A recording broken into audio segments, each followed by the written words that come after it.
Beneath the surface of the Euphrates River lies a discovery that has the entire world on edge.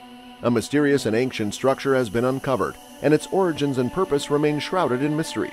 As experts struggle to make sense of this terrifying find, rumors and speculations are running wild, with some even suggesting that it could be the key to unlocking some of the greatest mysteries of our time. But what secrets does this structure hold, and why has it remained hidden for so long? In this video, we will explore the chilling details of this discovery and uncover the truth about what lies beneath the Euphrates River. For years, millions of people in Iraq and the surrounding area have been losing access to the Euphrates River, which was once a crucial source of water. However, why? The causes are varied and multifaceted, ranging from the construction of a large number of dams to droughts, water policy decisions, and improper use of the resource. Families that have their livelihoods dependent on the river are starving for water, yet the primary reason for the river's depletion is a lack of rainfall.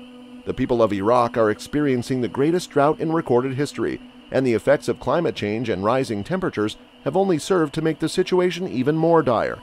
The depletion of the river's water supply has been an issue for several decades, and it has had an impact on the lives of almost 7 million people. Because of the lack of rainfall, the high temperatures, and the drying up of the river, crops have failed, and as a result, over 800 families have been forced to flee the villages that are located near the Euphrates River. Sadly, the historical river Tigris is also suffering from a decrease in water levels and is drying up. The effects of these changes are not limited to the destruction of crops and the relocation of populations.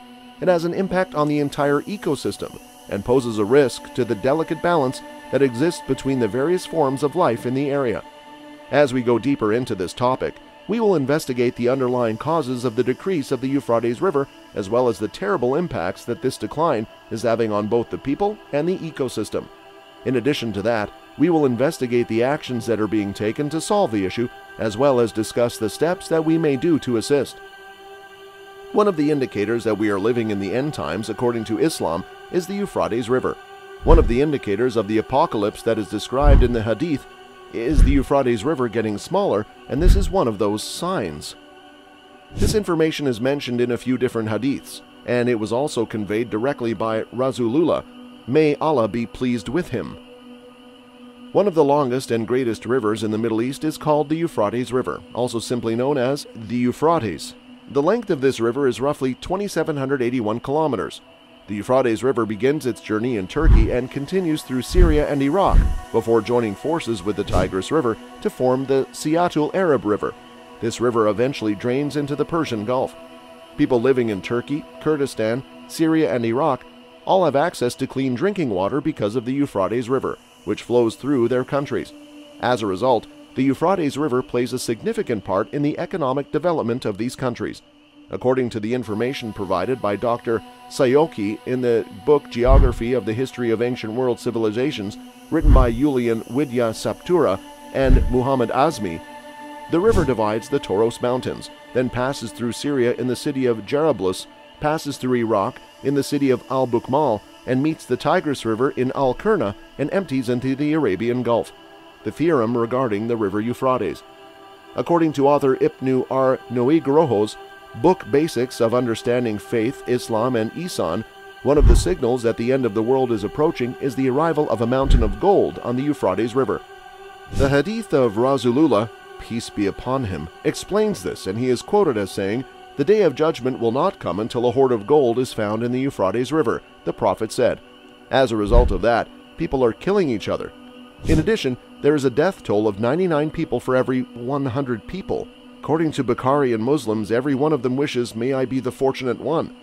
The dry conditions on the Euphrates River first gained widespread attention in 2021. According to the information provided by the regional authorities, the Euphrates River will run dry by 2025.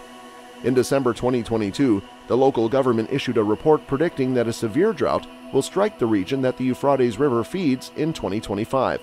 The southern portion of the Euphrates River has become almost completely dry, while the Tigris River has become a waterway with limited resources. There have always been a variety of disagreements between the three countries that the river travels through regarding the availability of water from the river. The building of dams in Turkey has an impact on the amount of water that is diverted to Syria as a result of the deficit. The massive Kaban Dam that was constructed around the Euphrates River is 210 meters in height and completely blocks the river's movement. To put it another way, putting a stop to the development of dams in Syria will have the same effect on the amount of water that enters Iraq. The discovery of a mountain of gold on the Euphrates River is an additional indicator that the end of the world might be close at hand. After the Euphrates River ran dry, researchers unearthed numerous interesting and unique relics, such as a city that was 3,400 years old, treasures, ancient forts, and creepy tunnels. Archaeologists from Germany and Kurdistan have found a city from the time of the Mitanni Empire that was situated on the Tigris River and Euphrates Rivers. The city dates back 3,400 years. At the beginning of this year, the settlement emerged from beneath the waters of the Mosul Reservoir as a result of the rapid decline in water levels caused by the terrible drought in Iraq. The sprawling metropolis with a palace and several other huge buildings was the ancient city of Zakiku, which is thought to have been an important center during the Mitanni Empire about 1550 to 1350 BC. Due to the drought, a city from the Bronze Age has reappeared. Iraq is among the nations of the globe that are feeling the effects of climate change the most. Extreme drought has been affecting a significant portion of the country, particularly the southern section of the nation, for several months. Since the beginning of December, massive quantities of water have been taken out of the Mosul Reservoir, which is the most significant water storage facility in Iraq, to keep crops from drying up. This resulted in the rediscovery of a Bronze Age city that had been missing since it was flooded many years ago, and no earlier archaeological research has been conducted. It can be found in the Kurdistan region of Iraq, specifically in the city of Kemune. This unanticipated event put a sudden and intense amount of pressure on archaeologists to unearth and document at least some of this enormous and significant metropolis as rapidly as they possibly could before it was buried once more. The Kurdish archaeologist Dr. Hassan Ahmed Qasim, chairman of the Kurdistan Archaeology Organization, along with the German archaeologist June Prof. Dr. Ivana Puljis, University of Freiburg, and Professor Dr. Peter Falsner, University of Tübingen, came to the impromptu decision to carry out rescue excavations together at Kemune. This was done in conjunction with the Directorate of Antiquities and Heritage in Dohuk, which is located in the Kurdistan region of Iraq. These events took place in January and February of 2022. An official warning has been issued by the Governorate of Deir ez-Zor, which is located in the northeastern part of Syria and borders both banks of the Euphrates River. Both the Euphrates and its twin river, the Tigris, were essential to the growth of all Mesopotamian civilizations. Now, the historic river was connected to a problem that had the potential to be extremely harmful. The Euphrates River cuts across the middle of Syria from north to south, passing through the country's eastern part. Its water supply is maintained not only by the water that flows downstream from Turkey, but also by the precipitation that occurs throughout the year. Over 5.5 million people are living in the governorates of Aleppo, Deir ez-Zor, and Raqqa, and the Euphrates River is the single most important supply of water for these areas. The region was particularly susceptible to an outbreak of cholera because a large number of people depend on the Euphrates for drinking water, sanitation, and irrigation, and that cholera is a rapidly spreading bacterial infection that is transmitted by the consumption of food and water that has been contaminated.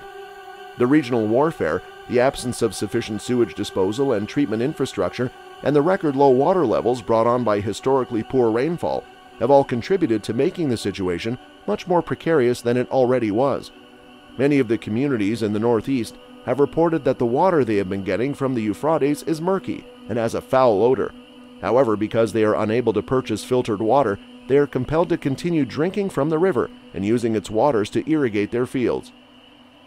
In Syria, there were approximately 85,000 suspected cases of cholera that were recorded during 7 months, beginning on August 25, 2022, and ending on January 21, 2023. The death rate during this period was 0.12%. 48% of the overall number of cases have been reported in northeastern Syria, with the remaining percentages coming from Deir ez-Zor, 24.43%, and Raqqa, 19.34%. Children are the most likely to be afflicted, and many parents have reported that once their children have contracted the disease, they do not have the financial means to pay for treatment. When Abdul Ghaffur, now 65 years old, and his family were forced to abandon their property and home, they fled to a camp that houses people who have been evacuated from their homes. Today, water quality and sanitation are key concerns in the camp. There are a lot of individuals living in the northeast region who do not have any access to water, including those who have been internally displaced and are currently living in camps. In this society, Water is regarded as a scarce resource that must be communally distributed and rationed. The river is a significant element in the profound symbolism that is found throughout the Bible. For the people who live in the dry plains of the East, the river is not only a source of irrigation, but also a means of trade and communication, and it brings with it the hope of a prosperous and bountiful future. The natural fertility of the soil is brought back to life via irrigation, and what was once a barren desert is transformed into a verdant garden in its place. The dry ground transforms into a pool, and the intensity of the sun's rays, rather than wilting the fruit, ripens it and brings it to its full flavor and aroma potential.